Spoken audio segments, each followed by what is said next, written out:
Oh boy, common medications for aortic disease. I'm tongue-tied today. So we have typical medications for aortic disease. Read this post for more info.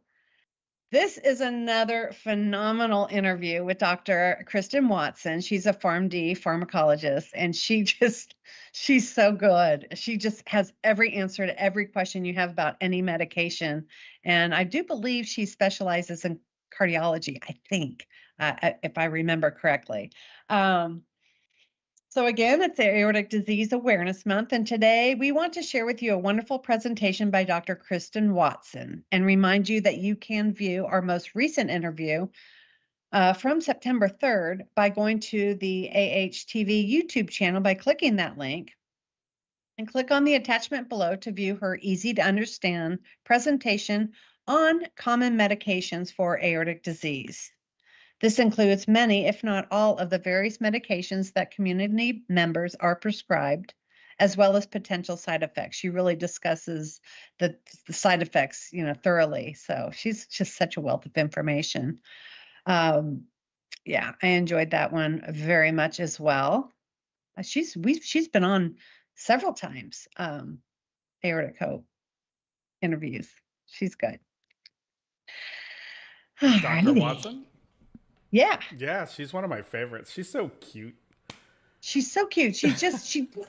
Yeah, and I think she has a couple small kids, and she's just energetic, and she just describes, explains everything so well and so easy to understand. And it's like she's a patient herself. It's like she is. She's not, but she just understands it so well. She gets it. And, she almost knows what you're going to ask before you even ask it.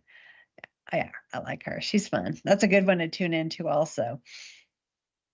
Here we go. This is a good one. So, disease terminology. There's a lot here, and it's a brilliant compilation of medical terminology that affects most aortic disease patients. And we wanted to share this with you, a glossary of terms related to aortic disease. And this was obtained from Corrigan Minam Heart Center. And I'm not going to go through these because there's quite a number of them. But let's just hit one. Let's see. Aneurysm aortic root, significant enlargement of the part of the aorta where the aortic valve sits and where the aorta meets the heart. So that's your aortic root. That's pretty, the thing about these terms is maybe you hadn't seen them before, but if you were to read through your medical history, maybe your notes pertaining to your surgery or any doctor's appointments you've had surrounding an aneurysm, a dissection, anything related to your heart disease, you're going to see some of these terminologies, if not the abbreviations. And it's a great place to, refer back and see what they're talking about if you don't understand it at the time you're reading it. And this is found in the Resource Center, the resources page on aortichope.org.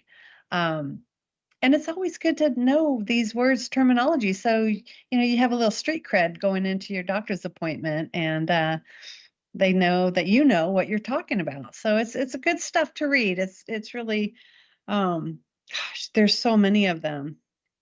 Aortic insufficiency, inappropriate leaking of the aortic valve, which allows blood that has been ejected from the heart into the aorta to leak backwards back into the heart. And let's see, let's find another one. I don't want to read that one. That looks scary. Hypothermic circulatory arrest. This is when during cardiac surgery, the body temperature is lowered significantly and the heart-lung bypass machine is turned off for a brief period to allow the surgeon to operate on complex portions of the aortic anatomy. Anyway, we go through so many of them. Pseudoaneurysms of the aorta, different syndromes, thoracoabdominal aortic aneurysms. I could go on and I won't, but that's for you to enjoy and read and kind of brush up on your terminology. It's important to know what you have, I think.